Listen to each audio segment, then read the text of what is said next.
Hello. If you're turning up the TV more than before, but telling yourself it's normal, pause for a moment. Hearing changes rarely announce themselves loudly. They slip in quietly. A missed word here, a tiring conversation there. And over time, you may start pulling back without even realizing why. This video will help you recognize the earliest signals your hearing is changing and understand what they mean for your daily life. Because the real risk isn't hearing less, it's slowly disconnecting without knowing it. Most people ignore these signs until frustration sets in. I've worked with many who wish they had noticed sooner. Let's talk about what's really happening and why awareness matters now. Many people imagine hearing changes as if someone were slowly turning down the volume on a radio. Everything just becomes quieter. But in reality, it doesn't work that way.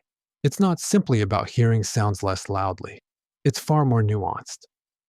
It's more like listening to a song where certain notes slowly fade away.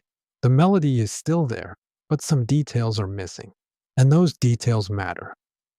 They help you understand speech, recognize sounds around you, and fully enjoy moments with the people you love. The ear itself is remarkable. It captures sound waves from your environment, transforms them into electrical signals, and sends them to your brain so you can make sense of what you hear. Over time, though, this system can wear down, gradually, and not all at once. Your hearing may feel perfectly fine in some situations and much less reliable in others. For example, you might hear well in a quiet, one-on-one conversation, but when there's background noise in a restaurant, at a family gathering, or during a group activity, things become confusing. You can hear sounds, but understanding the words becomes harder. Does that feel familiar? This is often one of the earliest signs of age-related hearing changes, known as presbycusis. It usually begins with difficulty hearing higher-pitched sounds. Consonants like S, F, or CH may become harder to catch. Sentences can start to feel incomplete, as if parts are missing. You still hear the voice. It's there, but the meaning doesn't always come through as clearly as before. Another sign to pay attention to is listening fatigue. Yes, listening can be tiring. When understanding speech requires more effort, your brain works overtime. It tries to fill in the gaps and guess what was said. Over time, that extra effort can leave you feeling exhausted. You might notice this after a meal with friends or a group activity. You come home feeling drained, as if you've had a very long day, even though you were mostly just listening. Because of this, many people begin to adjust quietly. They decline invitations. They speak less in group conversations. They nod along, hoping they've understood enough. These are natural adaptations, but they're also important signals. Because when these signs are ignored for too long, isolation can slowly take hold. Of course, everyone's experience is different. Some people notice changes in one ear more than the other. Others may also experience tinnitus, those ringing or buzzing sounds that seem to come from nowhere. What matters most is remembering that hearing naturally changes with age, and it often starts earlier than we expect. At 20, hearing is usually sharp and effortless. By 40, many people have already lost some sensitivity to higher frequencies, often without realizing it. It's subtle and rarely alarming. By 60, these changes become more noticeable. Consonants are less clear, and understanding speech in certain environments takes more effort. And by 90, even the mid-range frequencies, the core of human speech, can be affected. So no, this isn't sudden. It's gradual, and that's exactly why it deserves attention. The earlier you notice these changes, the more room you have to adapt, protect your energy, and maintain a satisfying quality of life.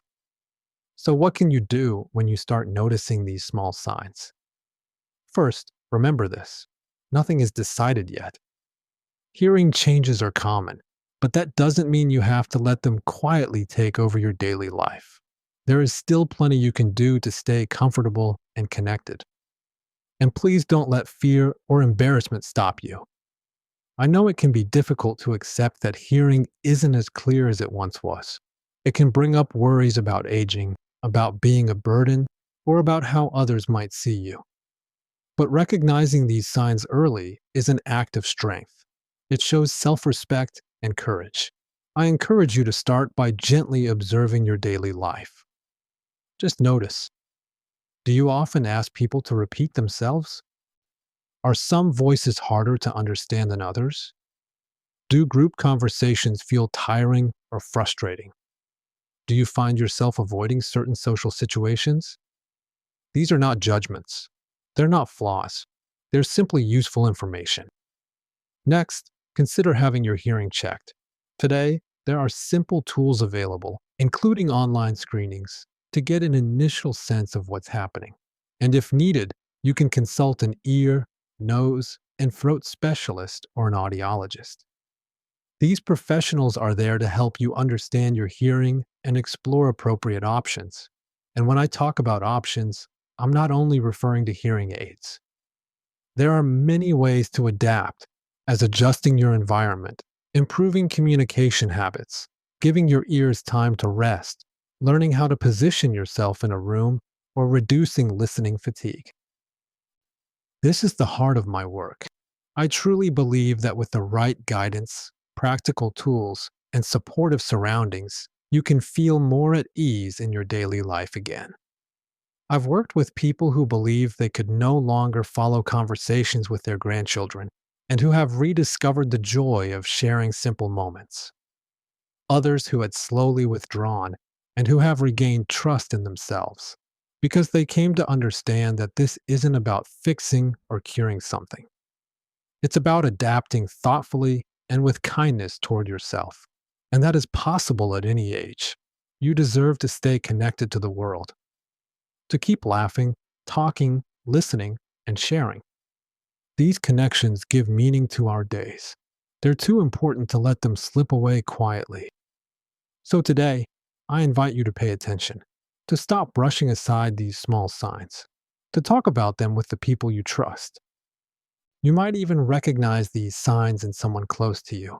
And if you see yourself in what I've shared, please know this. You're not alone. There are solutions, resources, and above all, a caring community that understands what you're experiencing. You can begin gently by watching other videos on this channel, by learning one step at a time at your own pace.